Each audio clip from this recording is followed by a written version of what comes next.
Fruit కానివ్వండి, fresh vegetable మీకు లోకల్లో ఏదైతే అందుబాటులో ఉంటుంది అది తింటే ఫ్రెష్ ఫుడ్ కాబట్టి ఖచ్చితంగా మంచి ఫుడ్ తీసుకోవాలని చెప్పండి. మనం డిస్ప్లేలో టీచర్స్ బాగా మంచిగా అరేంజ్ చేశారు డిస్ప్లే. అయితే దాంట్లో మిల్లెట్స్ కూడా పెట్టాము, చిరుధాన్యాలు.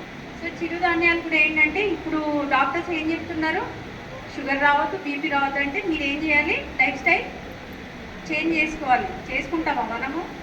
అన్నం పెడితే 5 నిమిషాలు అయిపోతుంది, చేసినామా పెట్టినామా అనుకుంటాం. సో అలాగే ఏంటంటే మీరు కూడా కొంచెము మన మదర్స్కైనా మీరైనా సరే ఇంట్లో మిల్లెట్స్ అనేది అలవాటు చేసుకోండి. వీక్లో ఒక 2 టైమ్స్ మిల్లెట్స్ తినండి. ఒక 2 టైమ్స్ అలవాటు అయిన తర్వాత 3 టైమ్స్ 4 టైమ్స్ అంటే చేసుకోండి. ఎంతమంది జొన్న రొట్టెలు తింటారు ఇక్కడ? ఆల్మోస్ట్ వాళ్ళందరూ తింటారు. అంటే మంచి వాళ్ళు, ఇలా మంచి హ్యాబిట్ ఉన్నవాళ్ళు. సో మనం ఏంటంటే మన మదర్స్ కూడా ఏం చెప్పాలంటే మిల్లెట్స్ అనేది కొంచెం అలవాటు చేసుకోవాలి. ఇంకోటి ఏంటంటే చిన్నపిల్లలు ఉన్నారు, వాళ్ళకి ఏంటి 5 రూపీస్ కుర్కురే, 5 రూపీస్ కాబట్టి 5 రూపీస్ ఇచ్చేస్తారు, కుర్కురేనో ఏదో తీసుకోమని చెప్తారు.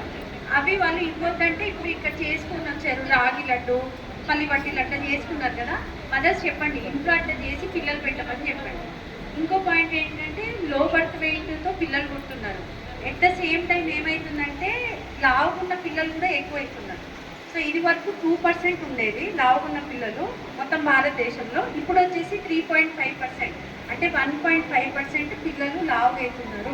లావు అవుతున్నారంటే నిజంగా తిని లావు అవుతున్నారా? Fast food, pizza, bakery items కానీ ఏదైనా కానివ్వండి అట్లాంటి ఫుడ్ తిని కుర్కురే, చిప్స్ ఎప్పుడైతే తింటున్నారో పిల్లలు లావుగా అవుతున్నారు. ఇప్పుడు జనరల్లీ మనకి ఎట్లా ఉంటుంది, ఇప్పుడు మా నా పాప పెళ్ళి ఉందనుకోండి, నేను ఎట్లాంటి అల్లుడు కావాలనుకుంటా, మంచి హైట్ ఉండాలి, మంచిగా ఉండాలి చూడాలి. అదే నా బాబు ఉన్నాడు అనుకోండి, ఎట్లాంటి కొడలు కావాలి, మంచిగా చూస్తే అబ్బా హీరోయిన్ లెక్క ఉంది అనేసి కావాలనేసి మనం అనుకుంటుంటాం కదా. అంటే అట్లాంటి పిల్లలు ఎక్కడి నుంచి వస్తారండి? సినిమాలో అంటే వాళ్ళు మేకప్ వేసుకుంటారు, నిజ జీవితంలో అట్లాంటి పిల్లలు ఎట్లా వస్తారు అంటే ఒక మదర్ ఎప్పుడైతే మంచి ఆహారం తీసుకుంటుందో పుట్టే పిల్లలు మంచి పిల్లలు పుడతారు. సో ఇప్పుడు నేనేంటి నా ఒక్క పిల్లలే మంచిగా ఉండాలనేసి అనుకుంటే సమాజం అనేది ముందెళ్తుందా? ముందెళ్ళదు. అంటే ప్రతి ఒక్కరు కూడా అందరి పిల్లలు మంచిగా ఉంటేనే మన సమాజానికి మంచిది.